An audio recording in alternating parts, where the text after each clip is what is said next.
மனசு விட்டு உண்மையாக ஒரு நிமிஷம் சிரிச்சா டாக்டர் சொல்கிறதான் ஒரு சொல் ரத்தம் ஊறும். இப்போ ஒரு மணி நேரம் சிரிச்சிருக்கீங்க, ரத்தம் கோப்போ கோப்போ கோப்போன்னு ஊறி காது வழியாக மூக்கு வழியாக ஒழுகுனாலும் ஒழுகும். இதெல்லாம் இருக்கட்டும் சார், நான் சொல்ல வந்த விஷயம் தான். வீல் சேரில் வாழ்க்கை தொடங்குது. குழந்தையா இருக்கும்போது பாருங்கள், அப்படி வீல் சேரில் வச்சு கொண்டு வரோம். வீல் சேரில் குழந்தை வாழ்க்கை தொடங்குது. 80 வயசில் அதே வீல் சேரில் வச்சு அவரை கொண்டு வரோம். அப்போ வீல் சேரில் தொடங்குற வாழ்க்கை வீல் சேர்லேயே முடியுது. இடையில இந்த 40 வருஷம் எதுக்கு வீல் வீல் கத்துறீங்க? அதை மகிழ்ச்சியாக கொண்டாடுங்க. புத்தர் ஒருத்தனை பார்த்து கேட்டார், அவர் சீடனை பார்த்து, உனக்கு என்ன வயசாகுது?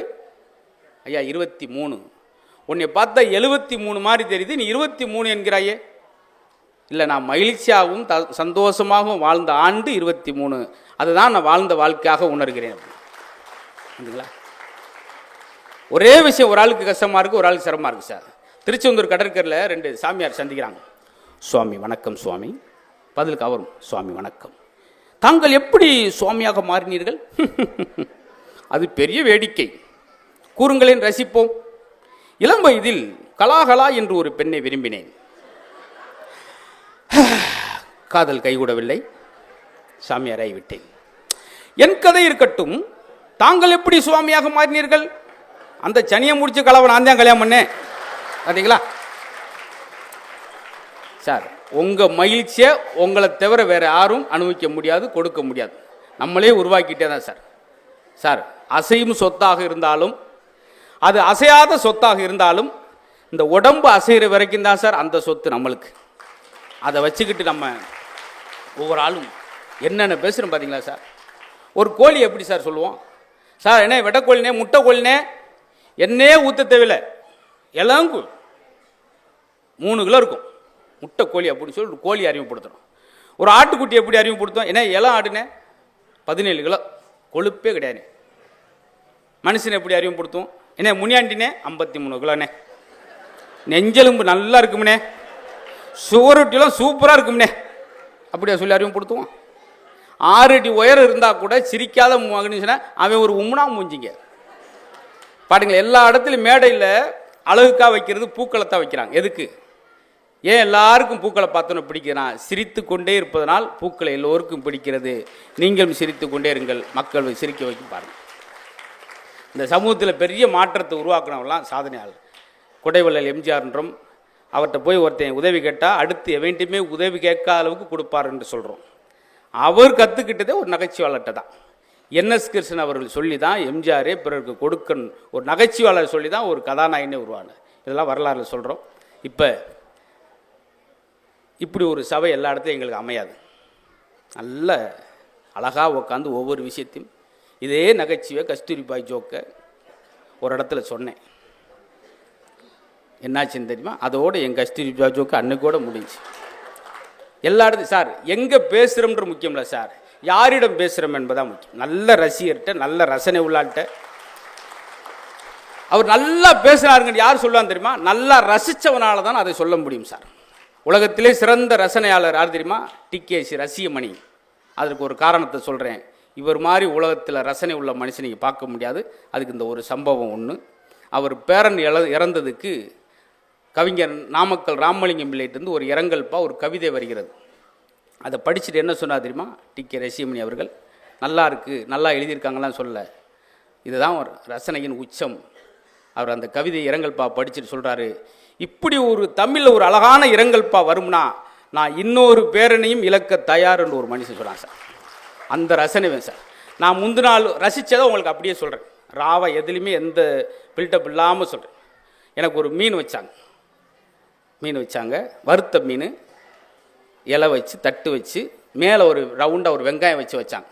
எடுத்து லவக்கு நான் சாப்பிடல, சும்மா பார்த்தேன். அந்த மீன் இறந்து போனதுக்காக மலர் வளையம் வைத்துள்ளார்கள், அதுதான் வெங்காயம். அங்கே வரம்மா வெங்காயம் எதை போய் சொல்கிறான் பாரு அப்படின்னு. ஏன் அந்த மீன் முடிஞ்சது தெரியுமா? ஆயிலில் விழுந்ததுனால அதனுடைய ஆயில் முடிஞ்சது. இதை முத இங்கே தான் நான் சொல்கிறேன். இதை அடுத்து நான் எங்கேயாவது சொல்லணும்னு நினச்சிங்கன்னா இதோடு இதை 3 அடி குழி கொண்டு இந்த மீனை போச்சுட்டு போயிடுவேன். அது உங்கள் கையில் தான் இருக்குது. அந்த மீன் ஏன் வறுத்த மீன் யாருக்கா தெரியுமா? இவ்வளோ நாள் சாப்பிட்றோமே, அது வறுத்த மீன் யாராவது கண்டுபிடிச்சிங்களா? ஏன் வறுத்த மீன்? இப்போ பாருங்கள், தன் பிள்ளைகளை பிரிந்து, தான் தாய் தந்தைகளை பிரிந்து எண்ணெயில் விழுந்த உடனே வருத்தப்பட்டிருக்கும் இல்லையா? அதனால் அதுக்கு பேர் வறுத்த மீன்.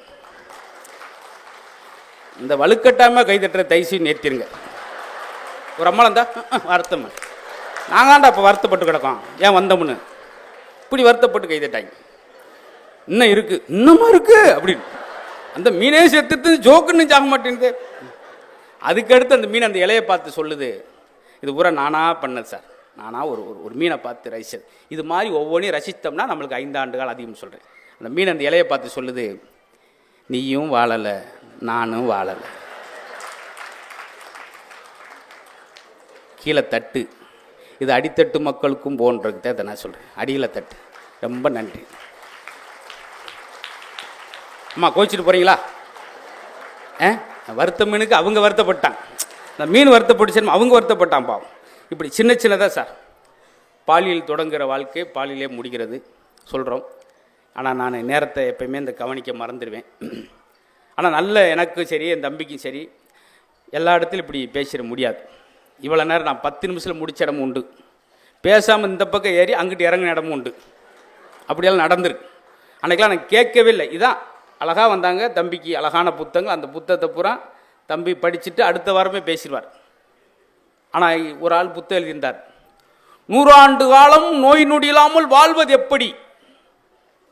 முந்தின நாள் தான் 46 வயசில் இறந்து போயிட்டார் பாவம். அண்ணன் ஒரு ஆள் கைதட்ட நான் கவனித்தேன். அவர் 4 இடத்துல கைதட்டினார். அந்த 4 இடம் யாருன்னா, ஒருத்தன் பாடியாக போனது, ஒருத்தன் இறந்தது.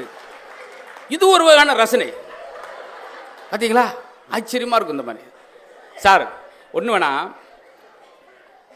நாம் சந்தோஷமான இடத்துல இருக்க வேண்டும் ஒரு வாசம் ஆரம்பித்தேன். நமக்கு பிடித்தவர்களால் நம்மோடு இருக்க வேண்டும் என்று நினைப்பதை விட நலமோடு இருக்க வேண்டும் நினைப்பது தான் ஒரு மனிதனுக்கு அழகு.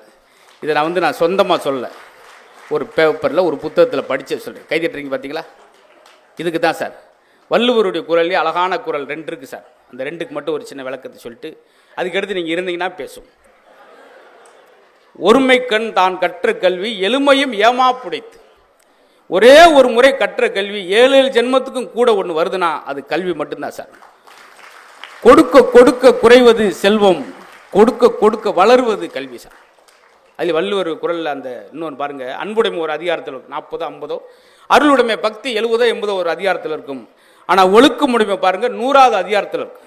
நீ அன்புல 50 மார்க் வாங்கினான்னு பரவாயில்ல, பக்தியில் 70 மார்க் வாங்காட்டி கூட பரவாயில்ல, ஆனால் நீ ஒழுக்கத்தில் 100 மார்க் வாங்க வேண்டும் என்பதால் தான் ஒழுக்கமுடையவே 100வது அதிகாரத்தில் வச்சார். எல்லாருக்கும் அடைஞ்சிருமா சார்? அவ்வளவு அழகு சார். ஏன்னா எனக்கு எப்பவுமே இந்த முன்னோர்கள், எங்கள் பாட்டி எங்கள் அப்பத்தான் சொல்லுவோம், அது திண்ணையில் உட்காந்துருக்கு. அப்போ நான் அந்த விஜய் டிவி கலக்கு பேரில் பேசிக்கிட்டு இருக்கேன். அப்போ தான் ஆரம்பித்தது. பக்கத்து வீட்டு கிழவி எங்கள் அப்பத்தாட்ட கேட்கு, உன் பேரன் தினம் பேக்கு எடுத்துக்கிட்டே போகிறானே, என்ன வேலை பார்க்குறான்? எங்கள் அப்பத்தை தெரியலனா தெரியும் சொல்லலாம். என் பேரன் சிரிப்பு காட்டுற வேலை செய்கிறான். சிரிப்பு காட்டுற, ஆமாம், இந்த நாடகத்தெல்லாம் பப்புனா வருவான். நான் கும்பிட்டேன், உங்களுக்கு கொஞ்ச நேரம் தெரியாட்டி பேசாமல் அது இருங்க, அதையும் ரசிக்கணும். அந்த தாத்தா பாட்டி கிடைக்காம போயிட்டாங்க பார்த்தீங்களா நிறைய பேருக்கு. நீங்கள் வந்து பாருங்கள், அவ்வளோ ஆச்சரியம், அழகான விஷயம்லாம் இருக்குது. சொன்னால் ரொம்ப நேரம் போகும். தம்பி மேடையில் வேலுநாச்சியார் பற்றியெல்லாம் இருக்குது. ஈவேரா பற்றி சொன்னார். தாம் படிக்கும், நான் படுக்கும் அறைக்கு பக்கத்திலே படிப்பறையை வைங்கன்னு சொன்னதான் டாக்டர் அம்பேத்கர். பக்கத்தில் நான் நேரத்தை திருடுகிறேன், நாம் பயணம் செய்யும் போதெல்லாம் அதிகமாக படித்தவர் தான் ஜவஹர்லால் நேரு. பார்த்தீங்களா? சாதாரண காஞ்சிபுரத்தில் வந்த சிஎன் அண்ணாதுரை இருந்தவர் கன்னிமாரா நூலகத்தில் ஒவ்வொரு புத்தகங்களாக படித்ததனால்தான் சிஎன் அண்ணாதுரையாக இருந்தவர் பேரறிஞர் அண்ணாதுரையாக மாறினார். அவருக்கு புற்றுநோய் ஆப்ரேஷன் பண்ணணும். அப்போ சொல்கிறார் அண்ணா, பார்த்துங்க எவ்வளோ அழகான வார்த்தை பாருங்கள், படிக்கின்ற ஆர்வத்தை தூண்டுற வார்த்தை பாருங்கள். புற்றுநோய் உடனடியாக ஆப்ரேஷன் பண்ணன்னு சொன்னதுக்கு அண்ணா சொன்னது, ஒரு நல்ல புத்தகத்தை படிச்சுக்கிட்டு இருக்கேன், ஒரு 2 நாள் ஆப்ரேஷனை தள்ளி வைக்கலாமா, ஏன்னா அதனுடைய முடிவு தெரியணும், சுவாரஸ்யமாக இருக்குது, அழகாக இருக்குது அப்படின்னு சொல்லி உயிர் பிழைக்கிற கூட தள்ளி வச்சுட்டு புத்தகத்தை படித்தனால தாங்க அறிஞர் அண்ணாவை இன்ன வரைக்கும் கொண்டாடும். பார்த்தீங்களா? இப்படி ஒவ்வொரு ஆளுக்கும் ஒரு சார் இன்னும் கொஞ்ச நேரத்தை தூக்கு, இன்னும் கொஞ்ச நேரத்தை தூக்கில் போடணும். அப்போ வார்டனை கூப்பிட்டு அவர் கேட்குறார், இந்த லெனின் பற்றி ஒரு புத்தகம் கேட்டேனே, அது வாசிக்கன்னு ஆசைப்பட்டேன், நீங்கள் தரவே இல்லை. யோ, இன்னும் ஒரு மணி நேரத்தை உனக்கு தூக்கிலே போட போகிறேன், நீ லெனினை பற்றி இப்போ படித்த என்ன ஆசிய? இல்லை, நான் சாகருக்கு முன்னாடி சில விஷயங்களை தெரிந்து கொண்டு சாவே இல்லையா? அவர் தாங்க பகத்சிங். பார்த்தீங்களா? அப்படி சாகருக்கு முன்னாடி கூட விஷம் குடிப்பது, விஷம் கொடுத்து கொள்ளணும் சாக்ரட்டிஸை, அப்போ கூட படிச்சுக்கிட்டே இருந்தார். இப்படி அடுத்த நிமிடம் நம்மிடம் இல்லை என்ற போது கூட படிப்பினுடைய அவசியம், புத்தகத்தினுடைய அவசியம். அது வெறும் காகிதம் அல்ல, அது மனிதனை மாற்றும் ஆயுதம் என்று சொன்னார் ஒரு கவி. அதனால் உங்கள் குழந்தைகளுக்கு எதை பற்றி நீங்கள் சொல்லித்தாருங்களோ இல்லையோ, புத்தகத்தினுடைய பெருமையை சொல்லித்தாருங்கள். கடுமையான கிராமம். என்னுடைய நிகழ்ச்சி முதல் டிவியில் வரும்போது அதை பார்ப்பது கூட என்கிட்ட டிவி கிடையாது. அப்படியாப்பட்ட கிராமத்தில் நின்று வானத்தை இப்படியே பார்த்துக்கு, விமானம் எங்கள் வீட்டு பக்கத்தில் பெருங்குடி ஏர்போர்ட் இருக்குது, விமானம் போகிறத ஆச்சரியமாக பார்ப்போம். தென்னை மரத்தில் ஏறிலாம் உட்காந்துருப்போம். விமானம் வரும்போது ரெக்கையை பிடிச்சிட்டு போகிறோமா, நான் மரமெல்லாம் ஏறுவேன். அப்படி இருந்து எங்களுக்கு ஒரு 103 நாடுகள் போகிற மாதிரி ஒரு எளிய மாணவனை பரிசு ஆக்கியது இந்த புத்தகம். எந்தவித வசதி இல்லாப்ப எங்களவே இந்த அளவுக்கு உருவாக்கினா அன்றைக்கு உங்கள் பசங்களுக்கு நிறைய வாய்ப்புகள் பின்பலத்தில் இருக்கிறது. ஆக குழந்தைகளை உற்சாகப்படுத்தணும், எனர்ஜெட்டிக்காக கொண்டு வரணும். இவ்வளவு புன்னகை நான் பேசினா அதுக்கு முழுக்க முழுக்க எனக்கு பின்னாடி உள்ளது புத்தகம். அதில் தான் புத்தகமும் புன்னகையும் என்று பேர் வச்சது. இன்றைக்கி உள்ள முழு ரகசியம் அதான், வாசிப்பு மீது உள்ள ஆர்வம். இப்போ கூட ஒரு மேடைக்கு போனால் நான் பாட்டுக்கு 4 மணி நேரம் எதுவுமே இல்லாமல் பேசிடுவேன். இருந்தாலும் ஏதாவது ஒன்று புதுசாக ஒன்று சொல்லணும்னு சொல்லி ஒரு தேடலோடு ஒரு ஆர்வத்தோடு போகிறேன். பார்த்தீங்களா? அதில் தான் 20 வருஷம் தம்பி சொன்னார், என்ன 20 வருஷம் நான் சின்ன வயசில் பார்த்து அதே இருக்கேன்னு சொல்கிறாரு. பார்த்தீங்களா? அதுக்கு காரணமும் அந்த புத்தகம்தான். தம்பியும் அதே மாதிரி அவன் நீண்ட காலம் இருக்கிற வரைக்கும் அவனால் மேடையில் பேச முடியும். நிரம்ப கருத்து இந்த மாதிரி அறிவுஜீவிகள் இருக்க வேண்டும். தேடல்கள், அந்த புத்தகத்தை கடலில் தண்ணி அப்படி கை கிளாஸில் கொண்டு வந்து கொடுப்பதான் ஒரு பேச்சாளனுடைய அழகு.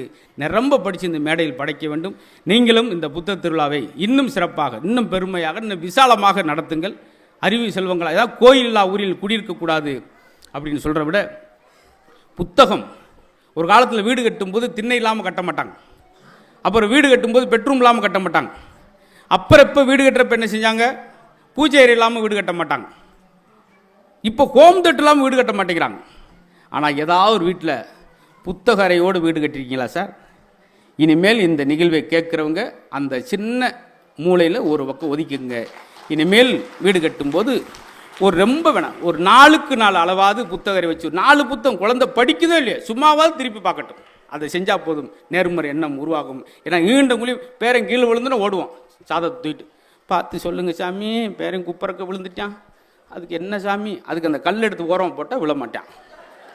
இதுக்கு சாதத்தை கொண்டு போய் கொடுத்து அவர் பார்த்துட்டு சுக்கிரமேடு, சூளமேடு, பீளமேடு எல்லாமே மேடாக இருக்கே சாமி. ஏமா உன்னுடைய ராசி நட்சத்திரத்துக்கு துலாம் ராசி. ஒரு தடவை நீ ராமேஸ்வரம் போயிட்டு வாமா. வெட்டுக்கு அந்த அம்மா சாதத்தை பிடுங்குச்சு. சொந்த ஊரே ராமேஸ்வரம் தான் சாமி. அங்கே தான் காலைல 6:30 மணிக்கு பஸ் ஏறினேன். சரிம்மா சரிம்மா, அது ராசி கொஞ்சம் சின்ன குழப்பமாயிடுச்சு. எல்லோரும் நல்லா வந்துருச்சுமா. ஏம்மா சுக்கிர திசை நல்லா இருக்குது, சனி பயிற்சி நல்லா இருக்கு. இந்த ஆவணி முடிஞ்சு ஐப்பசி கார்த்திகை மார்கழி முடிஞ்ச உடனே உனக்கு ஒரு அழகான ஆம்பளை பையன் பிறக்குமா. வெட்டுக்குன்னு மறுபடியும் சாதத்தை பிடுங்குச்சு. என்னம்மா, எனக்கு குடும்ப கட்டுப்பாடு ஆப்ரேஷன் பண்ணி 6 வருஷம் ஆச்சு. இது இல்லை சார், உழைச்சா முன்னேற போகிறேன் சார். நாங்களாம் சின்ன பிள்ளையா இருக்கும்போது இந்த தினமும் அந்த காலண்டர், டெய்லி காலண்டரில் ஏதாவது பார்த்துட்டு தான் போவோம். கும்பராசி யோகம் அடிக்கும், லாரி அடித்து போட்டு போயிட்டேன். காரணம் அந்த லாரி மேலே யோகம்னு போட்டிருக்கும் சார். ரசிப்பதில் எதில் புத்தகத்தில் வெறுமனே எல்லா செய்தியும் படி. கைக்கூ கவிதை, வள்ளுவர் தான் முதல் கைக்கூ எழுதினவர், 1.25 அடியில். அதில் இருக்குது சார் கைக்கூ கவிதை, படிங்க, அவ்வளோ அழகான கட்சி. காற்றால் கற்பமானது பலூன்,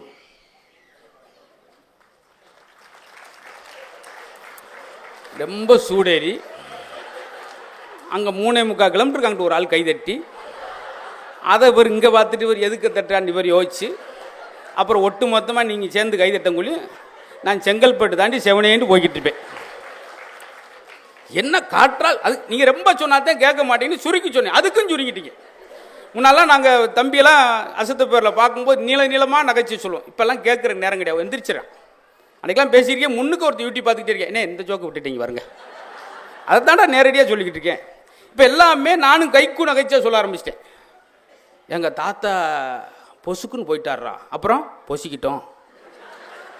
இந்த மீட்டருக்குள்ளே தான் இப்போ சொல்கிறேன். அப்படி இருந்தால் அப்படி ஆகிடும். ஆக நேர்மறை என்னை குழந்தைக்கு சார் நான் ஒரு விஷயம் சொன்னேன், எப்படி பாசிட்டிவான விஷயத்தை உருவாக்கிக்கிறேன் சார் நெகட்டிவ்க்குள்ளே. கொரோனா வந்துருச்சு, எல்லாம் அவதிப்பட்டீங்களே. இந்த இடத்துல ஒரு விஷயத்தை சொல்கிறேன், அதில் ஒருத்தர் எனக்கு ரொம்ப பிடிச்சிச்சு, நீங்கள் கைதிட்ட போகிறீங்க. கொத்தா மடிறான் சார். இங்கே 400 500 எந்த நியூஸ் போட்டாலும், எந்த டிவியில் போட்டாலும் 400 800 500 பேரா கூடிக்கிட்டே இருக்கு, பாடியாக கிடக்கு.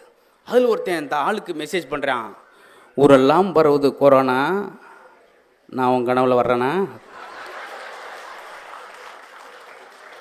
இவனை எனக்கு ரொம்ப பிடிச்சிச்சு சார். எதை பற்றி அவன் கவலைப்படல பார்த்தீங்களா. இது மாதிரி நம்ம ஒவ்வொரு நாளையும் ரசிக்கணும் சார். ஒவ்வொரு நாளையும் ஒவ்வொரு மணித்துளியும் ரசித்து வாழ்வனுக்கு தான் இந்த உலகம் சொந்தம் சார். நாளை நாள் நம்ம ஒரு காலத்தில் பெரியவங்க சொல்லுவாங்க தெரியுமா, நேற்று இருந்தவன் இன்னைக்கு இல்லை, இன்னைக்கு இருந்தவன் நாளைக்கு இல்லை. அதெல்லாம் அன்னைக்கு. இன்னைக்கு நைட்டில் இருந்தவன் பகல் இல்லை.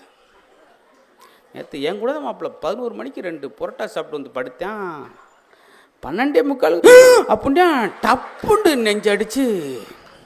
பார்த்தீங்களா, ரொம்ப சுருங்கிடுச்சு சார். அதுக்காகத்தான் சொல்கிறது, வாழ்க்கை விசாலமாக்கணும்னா அந்த உலகம் எப்படி விரிந்ததோ நம்ம இதயத்தையும் பெருசாக. இப்போ நான் ஒரு முடிவு சொல்லிட்டு ஒரு டிப்ஸ் கொடுத்துட்டு போகிறேன், எல்லாம் பேசுனீங்க சார். சார் உங்கள் மனைவி உங்கள் மேலே கோபமாக இருக்காங்க, அதை ஒத்த வார்த்தையில் இந்த பாருங்கள், இந்த அதுக்கு முன்னாடி இதை சொல்லிடுறேன். இறைவன் படைப்பில் ஆச்சரியமான உறுப்பு ஒன்று இருக்குது நம்மகிட்ட, அதுதான் நாக்கு. 24 ஹவர்ஸ் ஈரத்திலே இருக்கக்கூடிய உறுப்பு இந்த நாக்கு. எதுக்காக தெரியுமா, உன் வாயிலிருந்து வர வார்த்தை குளிர்ந்த வார்த்தையாகவும் மற்றவன் ஈரப்படுத்துகிற ஈரமான வார்த்தை இருக்குன்றக்காகத்தான் நாக்கு ஈரத்திலே படித்தது. அது எப்படி மாற்றலாம் தெரியுமா, உங்கள் ஒய்ஃப் ஃபோன் பண்ண, ஏங்க எங்கே இருக்கீங்க எங்கே இருக்கீங்க, இதை டப்புண்டு 100 டிகிரியில் இருந்ததை டக்குன்னு 0 கொண்டு வந்துடலாம். ஒத்த வார்த்தை, எங்கெங்க இருக்கீங்க, கொஞ்சம் கீழே பாருமா, உன் இதயத்தில் தான் இருக்கேன். உடனே அங்கே குறைஞ்சிடும், பார்த்து மெதுவாக வாங்க, சர புருண்டு வண்டியை ஓட்டிட்டு ஒன்றும் அப்படி ஒன்றும் அவசரம் இல்லை. ஒத்த வார்த்தையில் முடிஞ்சு போச்சு. இதை கற்றுக்கிட்டோம்னா போதும். ஏமாத்து நடிக்க தெரியணும், நடிக்க தெரிஞ்சால் போதும், நீங்கள் சந்தோஷமா. அங்கே ஒரு ஆள், ஆஹா முத்து பதாயா கரெக்டாக சொல்லித்தரேன் அப்படின்னு பேனா பேப்பர் எடுத்துட்டார். இனிமேல் படுறேன், என் வீட்டிலே சண்டை கிடையாது. இந்த மாதிரி ஒரு 4 பாயிண்ட்டை சொல்லியா. உங்களுக்கு உங்கள் மனைவிக்கு சண்டை வருதா, ஆண்கள் செய்ய வேண்டிய முதல் வேலை, மனைவிக்கு உங்களுக்கு தீவிரமான சண்டை வரும்போது ஆண்கள் உங்க செருப்படுங்க, காலில் ஓட்டு வெளிக்கடையில் டீ குடிக்க போயிருங்க. பிராவலத்தை அப்புறம் நம்மளா சால்வ் பண்ணலாம் சார். திடீர்னு கேட்பாங்க, எங்க திடீர்னு நேற்று நெஞ்சை பிடிச்சிட்டு உட்காந்துட்டீங்க அட்டாக்குன்னு சொல்லி, வாங்க எக்ஸ்ரே எடுப்போங்க, இதயத்தில் என்ன இருக்குது ஏது இருக்குன்னு டாக்டர் சொல்லிடுவார்.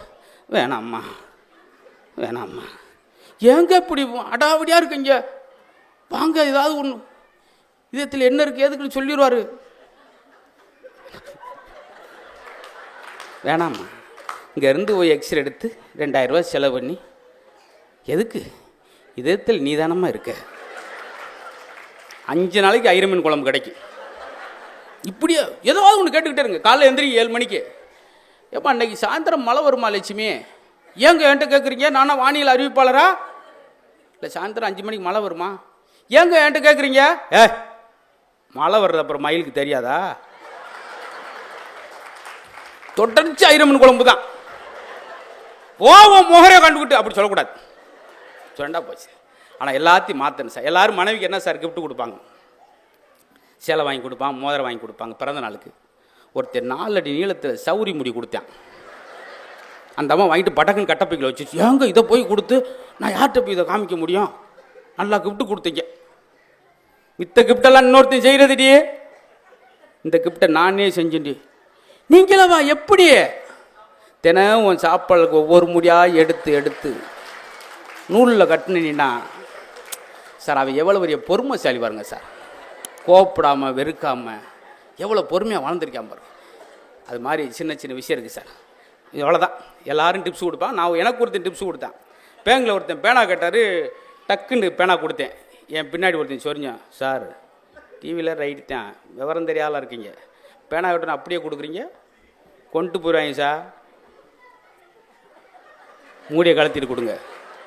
பரவாயில்ல, நம்ம இவ்வளோ மேடையை பேசினாலும் ஒரு தெளிவாக இருக்கானே அப்படின்னு சொல்லி அவன் பேச்சுப்படி 13 வருஷம் அந்த கொள்கையை கடைபிடிச்சேன். மூடியை கழட்டி கொடுத்தேன். இன்றைக்கி என் வீட்டில் 7600 மூடி மட்டும் இருக்குது. அப்படின்னா நம்மளால் நீங்கள் லேசாக நினச்சிடாங்க சார், பிரிச்சிருவாங்க. எல்லாமே சொல்லிட்டு போகிறோம். 5 பெற்றால் அரசனும் ஆண்டி, இவன் அதை நினச்சிக்கிட்டு இருக்கேன். அதுக்கு என்ன விளக்கம்? ஒழுக்கம்லா மனைவி, பேச்சு கேட்காத குழந்தை, துரோகம் செய்யும் சகோதரன், ஆடம்பர அப்பா, அப்படி சொல்லி 5 பெற்றால் அரசனும் ஆண்டி ஆவான். இதுக்கு தெரியுதா? பார்த்தீங்களா? கல்லை கண்டா நாயக்கானா, நாயை கண்டா கள்ளக்கானா. அந்த பழமொழியில் விட்டுனா இந்த பழமொழியில் இப்போ ஸ்கோப் பண்ண போகிறேன். எதுக்கு அதை சொன்னால், நீங்கள் கோயிலில் போய் பெருமாளா கல்லா பார்க்காம அதை கதாநாயகனா கல்லை கண்டா நாயகனை காணாம். அதை நாயகனாக பார்த்தீங்கன்னா அங்கே கல் தெரியாது. ஒவ்வொன்றுக்கும் ஒன்று சொல்லியிருக்காங்க. நம்ம கால மாற்றத்தை எல்லாத்தையும் மாற்றிட்டோம் சார். ஆனால் இந்த புத்தகம் தான் சரியானவற்றை சொல்லித்தரும். ஏதாவது ஒன்றை போட்டுட்டு ஒரு ஆள் சொன்ன மாதிரி போடுறான், அது கிடையாது. ஊடகங்களில் நல்ல விஷயங்களை பரப்பணும் சார். அந்த ஊடக பெருமக்கள் இன்றைக்கி இந்த புத்தக திருவிழா வந்தால் அவங்களுக்கு பெரிய ஒரு நன்றி சொல்லிக்கிறேன். இதுதான் போகணும். தம்பி பேசுகிறாரு, வெறுமனே அவர் ஒரு நடிகர், ஒரு தொகுப்பாளர் இல்லாமல் அவருக்குள்ளே இன்னொரு முகம் இருப்பு என்பதை இந்த ஊடகம் தான் சொல்லும். எங்களையும் இந்த மாதிரி புத்தக திருவிழா வர வச்சோம்னா நாங்களும் தயாரிப்பு பண்ணிட்டு வந்து இந்த மாதிரி செய்திகளை எங்களால் சொல்ல முடியும் அப்படி என்பதை உங்கள் மூலம் பார்த்தோம். நீங்கள்லாம் யாரும் நான் முடிக்கலாம்னு நினச்சா கூட யாராவது 2-3 பேர் எந்திரிச்சா தான் நான் காரணம் சொல்ல முடியும். அருண் சார்ட்டு அவங்ககிட்ட என்ன சொல்லுவேன், சார் கொஞ்சம் ஆள் கலையிறாங்க முடிச்சிடவா அப்படின்ட்டாங்க. இங்கே நான் சொல்ல முடியுமா? பேசுங்க, அதான் உட்காந்துருக்காங்களா சார். திருச்செந்தூரில் மார்கழி மாதம் அந்த மண்டபத்துக்கு என்னுடைய பட்டிமன்றம் நடக்குது. குளிர், நல்ல குளிர் கூட கூட கொஞ்சமாக போயிட்டாங்க. ஒரு 13 பேர் போகல, மணி 3:15 ஆச்சு நடிச்சாமா. நான் அதுக்கு மேலே என்னால் முடியலை. நான் எத்தனை ஜோக்கை தான் சார் சொல்ல முடியும்? நீங்கள் யார் வீட்டுக்கு போகலையா அப்படின்னு. யார் எங்கள் ஊரில் வந்து வீட்டுக்கு போகலையான்னு இருக்கா? நாங்கள் படுக்கிற உட்காந்து நீங்கள் தொணத்தோன்னு பேசிக்கிட்டு முதல்ல நீங்கள் எந்திரிச்சு போங்கடா அப்படின்னு. அவன் பார்த்தா கடைசியில் அவங்க அங்கே தான் படுப்பாங்களோ ரெகுலராக. அது இல்லாமல் இப்படி ஒரு ரசிகர் ஆகா ஓகோண்டு 3 மணி வரைக்கும் மூச்சு திணற கத்தி 3 குளுக்கோஸ் ஏற்றிட்டு வந்து நானாக இருப்பேன். அது கிடையாது சார். இந்த வெள்ளந்தியான சிரிப்பு பார்த்தீங்களா? இந்த இடத்துல கொஞ்ச நேரத்தில் இது கோயில் மாதிரி மாறிடுச்சு சார். பெண்கள் நீங்கள் சிரிச்சு எனக்கு சந்தோஷம். ஏன்னா பெண்கள் 17 சீரியல் பார்த்து தேம்பி தேம்பி அழுகிற கோஷ்டி. நீங்கள் இன்றைக்கி சிரிச்சல் எனக்கு ஒரு ஆனந்தம். ஏன்னா உங்களை சிரிக்க வைக்கிறதுக்கு பெரும்பாடு. ஆனால் நீங்கள் சிரிச்சல், ஏன்னா பெண்களுக்கு பொன்னகை விட புன்னகை தான் அழகு. எப்படி இருக்கு பார்த்தீங்களா? சிரிக்கும்போது 1/2 மணி நேரம் சீரியல் பார்க்க அரைக்கில் முறுக்க காலி ஒன்றுது. அன்றைக்கி ஒரு வீட்டுக்கு போயிருக்கேன், அந்த அம்மா என்னை சாப்பிட்டு சொல்லிச்சு, பின்னங்கால் பெட்டரைக்கு ஓடியாந்தேன். சாப்பிட்டு சொல்லிச்சு, அப்படி ஒரு குரல், சாப்பிட்டு போங்க தம்பி அப்படின்னு மட்டாண்டு கொல்லப்பக்கம் குதிச்சு ஓடியாந்தேன். கொல்லப்பக்கம் அவங்க அந்த அம்மாவோட வீட்டுக்கார் நின்றாரு. என்னது பேதக்குள்ளையும் கிளம்பிட்டீங்க, சாப்பிட்டு போனியானப்பா அப்படின்றாரு. உன் வீட்டை சாப்பிட்டா நான் போயிடுவோம் போலையா, என்ன தின குடும்பமாக குழப்பமையா என்ன பண்ணுறது அந்த அம்மா, இவர் சாப்பிட்டு போனியானே. இதை பார்த்தேன் பெரியவங்க காலம் மாற்றம் அதுங்களா. எல்லாமே அன்றைக்கி தமிழ் படங்கள்லாம் ஏன் அவ்வளோ அழகாக ரசித்தாங்க. தமிழ் படத்தில் வசனங்களே அழகாக இருக்கும் பார்த்தீங்களா? படகோட்டியில் எல்லா மீனவரையும் அழைச்சிக்கிட்டு நம்பியார் வீட்டுக்கு வருவார். ஏன்னா சொத்து பத்திரத்தை அப்புறம் வாங்கி வச்சுருப்பார். மாணிக்கம் எங்கே வந்து என்ன பேசுகிற? அதுக்கு மக்கள்கிட்ட அவங்க அறியாமல் பேசுகிறேன். ஏன் இடத்துல வந்து என்ன பற்றியே பேசுறியா? நீதியை பேச இதமாக தேவை, எங்கே வேணாலும் பேசலாம், எப்படி வேணாலும் பேசலாம். இப்படிலாம் கேட்ட மக்கள் இன்றைக்கி எல்லாமே மாறிடுச்சே அப்படின்னு வேதனைப்படுறப்ப புத்தகங்கள். சார் நீங்கள் ஒரு இன்ஜினியரிடம் பேசினால் நீங்கள் இன்ஜினியர் ஆக முடியாது, ஒரு மருத்துவரிடம் பேசினால் நீங்கள் மருத்துவராக முடியாது, புத்தகத்திடம் பேசினால் நீங்கள் எல்லாமே ஆக முடியும். அப்படி என்பதான் உண்மை. உயிருள்ள மனிதனை நண்பனாக பெற விட உயிரற்ற புத்தகத்தோடு பேசி பாருங்கள் சார். ஒவ்வொரு பக்கத்துக்கு என் தம்பி சொன்ன மாதிரி துப்பாக்கியிலிருந்து வரும் தோட்டா ஒரு முறை தான் வெடிக்கும், புத்தகத்தில் ஒவ்வொரு பக்கத்திலும் வெடிக்கும். உங்கள் குழந்தைகளுக்கு படிக்க சொல்லிக் கொடுங்கள், வாசிக்க கற்றுக் கொடுங்கள். புத்தகத்தை வாசிக்காமல் அதை நேசிக்கவும் நல்லா யோசிக்கவும். இது மாதிரி ஒரு பெரிய உலகத்தவே மாற்றக்கூடிய பெரிய ஆயுதம் புத்தகம் என்று சொல்லி ஜூலியஸ் சீசர் சொல்கிறாரு. பிறருக்கு கொடுக்கக்கூடிய அழகான பரிசு எது என்றால் அதுதான் புத்தகம் என்று சொல்லி யார் சொல்கிறாரு? என்னது? ஏன் நான் முடிஞ்சிட்டு போகிறக்கா? முடிக்காங்க. நான் விக்குன்னு கீழே விழுந்து கிடப்பேன். அப்பயும் ஒரு அம்மா வந்து, தம்பி கொஞ்சம் உயிர் இருக்கா, இன்னும் 2 ஜோக்கு சொல்லுப்பா. நான் கூட தண்ணி தான் கொடுக்க போகிறேன்னு நினச்சேன். முடிக்காங்க. பார்த்தீங்களா? நாங்கள் சம்பாரித்த பேர் நானும் முத்துவும் இந்த ஒன்று தான் சார். நீங்கள் அன்பா முடிக்காங்கன்னு சொல்கிறீங்க பார்த்தீங்களா? சில இடத்துல தொணத்தோனண்டு டக்குன்னு முடிங்க 2 குருவி ஜோக்கை போட்டு. சார் சிரிப்புக்கு எவன் நேரம் ஒதுக்கலையோ அவன் மருத்துவருக்கு நேரம் ஒதுக்கிறான். ஏன் ஓங்கி கை தட்டுறா தெரியுமா? ஏற்கனவே யூடியூப்பில் இதை பார்த்துட்டார், போட்டாண்டா, இங்கேயும் இதை போட்டாண்டார். எல்லாமே இருக்குது, நம்ம எதை சொல்லணும். இருந்தாலும் நான் சங்கடப்பட்டுருக்கா சிரிக்கிறார். அன்னைக்கெல்லாம் பார்த்து முன் சீட்டில் பெரிய அதிகாரிலாம் இருக்கீங்க, அழகாக சிரிக்கிறீங்க. இதான் சார், இதான் பேசுகிற ஆளுக்கு. எனக்கோ தம்பி முத்துக்கோ முன் சீட்டில் இருக்கிறவங்க ரொம்ப அவசியம். அன்னைக்கு ஒரு ஆள் கோட்டை போட்டு வர்றப்ப உட்காந்தார், 78 ஜோக்கு பின்னி எடுக்கிறேன், அசையிலே அவரு அப்படியே தான் இருந்தார். நான் தான் பதறி விடவெடுத்து நான் 4 லிட்டர் தண்ணியை குடிச்சிட்டு மறுபடியும் 33 ஜோக்கு. நான் நினச்சேன், பேசாம 100 நாள் வேலைக்கு போயிடுவோம், இது நீ லாய்க்கப்படாது போல. ஏன்னா 100 நாள் வேலை ரொம்ப இருக்குல்ல, ஈஸி. நாளைக்கு புதன்கிழமை போகிற கிளவி 2, சாயந்தரம் 7 மணிக்கு போகிறது ஒரு 3 கிளவி. ஹேண்ட்பேக்கை போட்டுட்டு போங்க, போய் புள்ள முழுசாக பிடிங்கிறாதுங்க. மேலாப்பில் பிடிங்கிட்டு டயர்டாக இருக்கடி வேப்ப மரத்தில் உட்காருங்க, பிரசண்ட நாள் வடை வாங்கிட்டு வர சொல்லிடி.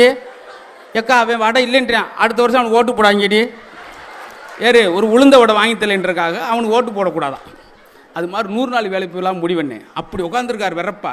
நான் கேட்டே விட்டேன், என்ன சார் சிரிக்கலையா என்னன்னு கேட்குறேன். அவர் தான் ஆர்கனைசர். ரேஸை சிரிச்சிட்டா நான் 2000 ரூபா சேர்த்து கேட்பேன் நினச்சி, கஸ்தூரி போய் சிரிச்சிடக்கூடாது அப்படின்னு ரெஸ்ட் ரூமில் போய் சிரிச்சிட்டு வந்து உட்காந்தார். அங்கே போய் ஆஹா சூப்பர் அப்படின்னு ஏன் அது நேரில் சிரிச்சாண்ணா சார். சார் எப்படி அழுத்தப்பட்ட நிலக்கரி இறுகி வைரமாக மாறுதோ, அடக்கப்பட்ட சிரிப்பும் இறுகி நோயாக மாறும். உடனே வெளிப்படுத்தணும். நான் சொன்னேன் பார்த்தீங்களா ஒரு வார்த்தை, எங்கள் அப்பா 87 வயசு வரைக்கும் ஆஸ்பத்திரியே போகாமல் வந்தால் என்ன தெரியுமா, படுத்தோடனே தூங்குவார், கொரட்டை ஓடு தூங்குவார், வீடே எந்திரிச்சிருவோம். அது வேற, அவர் தூங்குவார். ட்ரெயின் கம்பார்ட்மெண்ட்டில் ஒருத்தன் தூங்குவாங்க சார், 13 பேர் எந்திரிச்சு உட்காந்துருப்பாங்க. சில நேரம் அவன் கொரட்டில் அவனுக்கே தூக்க வர, யாரு அப்படின்னு இருக்கான். ஓ நீதாயா, நான் தானா, என்னங்க என் குரல் எனக்கே கேட்குது. அப்படியெல்லாம் ஆச்சரியப்படுத்துகிறவெல்லாம் இருக்கான். அது மாதிரியெல்லாம் இல்லாமல் நீங்கள் இதான் சார் உங்களுக்கு சொல்கிறேன். மனசு விட்டு இத்தனை மேடை போடனால கணிச்சனால சொல்கிறேன், உங்களுக்கெல்லாம் குறைஞ்ச 110 வயசு பார்த்தீங்களா, அப்படி சிரிச்சிங்க. அதனால் இதே மகிழ்ச்சி இதே ஆனந்தம் ஒவ்வொரு புத்தக திருவிழாவிலும் உங்களுக்கு கிடைக்கணும். ரொம்ப அறிஞர் பெருமக்கள் இந்த மேடையில் பேசுகிறாங்க, அத்தனையும் பயன்படுத்தி கொள்ளுங்கள். நான் ஒரு வார்த்தை சொன்னேன், அது எவ்வளோ உண்மைன்ற பார்த்துங்க. அவங்க ஏன் ஆஸ்பத்திரிக்கே போலேன்னா அவரே சிரித்து மகிழ்ச்சியாக இருந்தார். டாக்டர் சொக்கலிங்க சொல்கிறார் பார்த்தீங்களா, நீங்கள் 95 ஆண்டு காலம் நோய் நொடி இல்லாமல் ஆரோக்கியமாக இருக்க வேண்டும் என்றால் எப்போதும் மகிழ்ச்சியாக நேர்மறை எண்ணங்களோடு சிரித்து கொண்டே இருங்கள். உங்கள் உறுதியாக 95 ஆண்டுகள் இதே நோய் வராது என்று நான் சொல்லலை, இதே நிபுணர் டாக்டர் சொக்கலிங்க சொல்கிறார். நானும் இப்போ டாக்டர்கிட்ட போனேன். டாக்டர் வலது காது ஒரு வாரமாக கேட்கவே மாட்டேன் டாக்டர்னே, நெஞ்சு வலி சரியாயிரும். அவருக்கு காது கேட்கல சார். அப்புறம் மிஷின் எடுத்து மாட்டி விட்டேன். வலது காது கேட்க மாட்டேங்குது டாக்டர். வயசு என்ன, 43 அப்படின்னு. 43 வருஷமாக நீ சொல்லி கேட்காத காது, திடீர்னு நான் சொல்லியாப்பா கேட்க போகுது, வாங்க சர்பத்து சாப்பிடுவோம் சொல்லி எனக்கு ஒரு சர்பத்து சொல்லி ஈஸியாக அனுப்பிவிட்டார். இது கிடையாது சார். இன்னொன்று சொல்லி முடிக்க போகிறேன்.